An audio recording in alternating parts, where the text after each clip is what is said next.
मित्रों, स्वागत है आपका घूमो बुंदेलखंड में।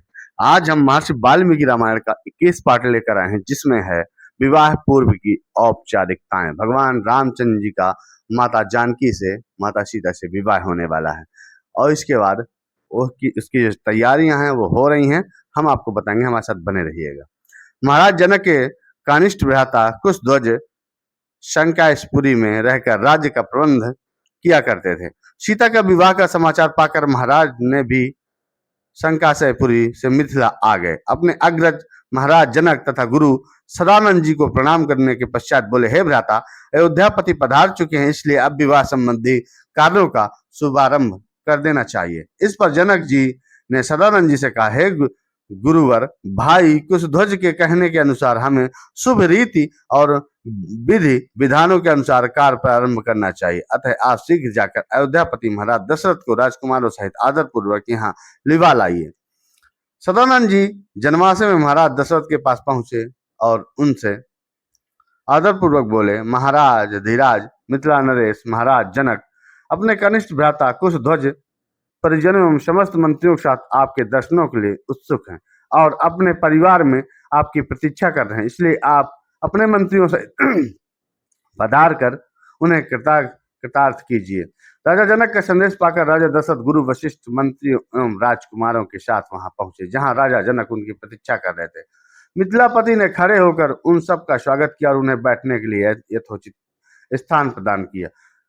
जब सब अपने अपने स्थानों पर विराजमान हो गए तो इक्ष्वाकु वंश के गुरु वशिष्ठ ने राजकुमारों का गोत्र पढ़ना प्रारंभ किया, जो इस प्रकार था। आदि रूप स्वयंभु ब्रह्मा जी से मारीच का जन्म हुआ और मारीच के पुत्र कश्यप हुए। कश्यप के विश्वासन और विश्वासन के वैश्ववत मनु हुए। वैश्ववत मनु के पुत्र इक्ष्वाकु हुए। इक्ष्वाकु ने अयोध्या को अपनी राजधानी बनाया और इस प्रकार इक्ष्वाकु कुल की स्थापना की। इक्ष्वाकु कुल के पुत्र कुशी हुए। कुशी के पुत्र का नाम विकुशी था। विकुशी के पुत्र वाण और वाण के पुत्र अनर्ड हुए। अनर्ड के से पृथु और पृथु से निशंकु का जन्म हुआ। त्रिशंकु के पुत्र धुंधमार, धुंधमार के पुत्र का नाम युवानाथ, युवनाश्व के पुत्र मानधाता हुए। मानधाता से सुसंधि का जन्म हुआ। सुसंधि के दो पुत्र हुए, सुसंधि एवं प्रसेजति। ध्रुव संधि के पुत्र भरत हुए। भरत के पुत्र आशित हुए और आशित के पुत्र शगर हुए। शगर के पुत्र का नाम असमज था। असमज के पुत्र अंशुमान, अंशुमान के पुत्र दिलीप हुए। दिलीप के पुत्र भगीरथ हुए।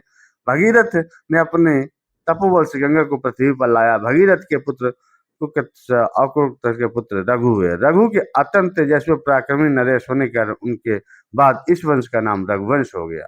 रघु के पुत्र वृद्ध हुए और एक शाप के कारण राक्षस हो गए। उनका दूसरा नाम कल्प मास पात था।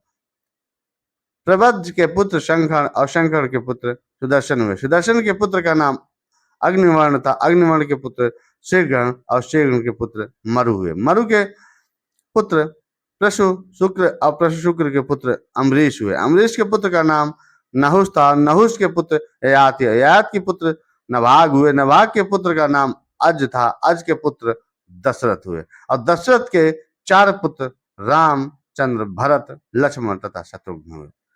इक्ष्वाकु कुल का वर्णन करने के पश्चात वशिष्ठ जी ने कहा, हे राजन, अब आप भी अपनी वंश परंपरा का परिचय दीजिए, क्योंकि विवाह जैसे मांगलिक अवसरों पर दोनों के कुल अपने अपने वंश का परिचय देते हैं।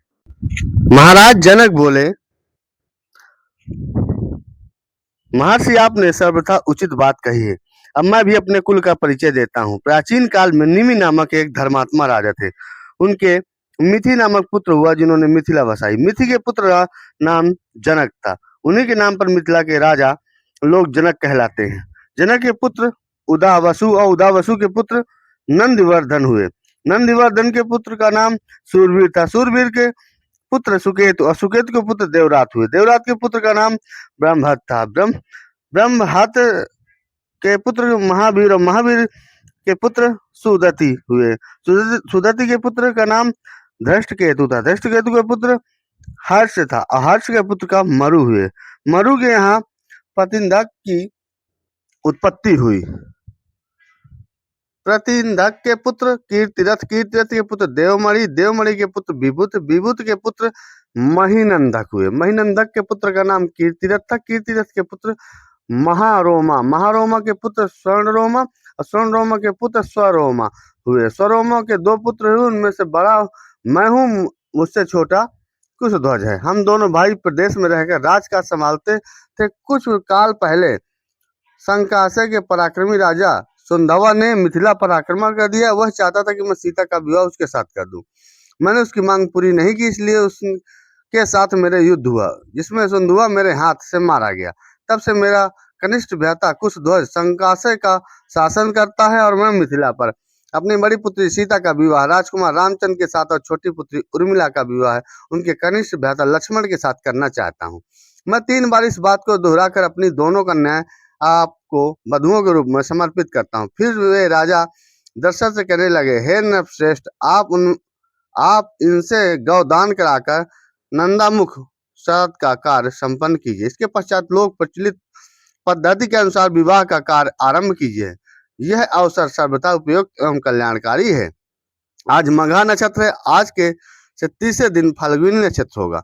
इससे अधिक उपयुक्त समय विवाह के लिए दूसरा नहीं हो सकता। आप इन दोनों भाइयों के अभ्युदय के लिए गौभूमि, स्वर्ण, तिल आदि का दान करवाइए। राजा जनक के कथन समाप्त होने पर महामुनि विश्वामित्र बोले, हे राजन, आप और राजा दशरथ दोनों के ही कुल पूर्णतः धर्म परायण और कीर्ति युक्त हैं एवं समान है। अतः इन दोनों के कुलों में विवाह संबंध सर्वथा उपयुक्त है। सीता और उर्मिला भी राम और लक्ष्मण को सर्वथा उपयुक्त है। आपके कनिष्ठ भ्राता कुशध्वज भी आपकी ही भांति धर्म परायण एवं पति भाषंपन्न है। उनकी 2 रूपवती सुंदर एवं विवाह योग कन्याएं हैं। नरश्रेष्ठ, मैं चाहता हूँ कि उनका भी विवाह महाराज दशरथ के 2 योग और पराक्रमी पुत्र भरत और शत्रुघ्न से हो जाए। विश्वामित्र की बात सुनकर जनक बोले, हे मुनिवर, आपके इस आदेश को स्वीकारते हुए मैं अपने कुल को धन्य समझता हूँ। आप भरत और शत्रुघ्न को आज्ञा दीजिए कि वे कुशध्वज की दोनों कन्याओं मांडवी और सुतकीर्ति को अपनी अपनी पत्नी के रूप में स्वीकार करें। उसके बाद मिथिला नरेश से अनुमति लेकर राजा दशरथ वशिष्ठ जी और विश्वामित्र जी के साथ जनवासे में लौट गए। दूसरे दिन चारों राजकुमार ने याचकों के साथ 1-1 लाख स्वर्ण मंडित सिंगों वाली गौवें दान दी और बहुत सारा धन, आभूषण, रत्न आदि ब्राह्मणों को दान दिए। इसके बाद मित्रों अब है विवाह। तो विवाह को बहुत ध्यान से सुनिएगा। महाराज राजा रामचंद्र का विवाह अगले पार्ट में आपको मिलेगा। तब तक के लिए इतना ही। वीडियो को ज़्यादा से ज़्यादा शेयर कर देना। जय श्री राम, जय चित्रकूट धाम।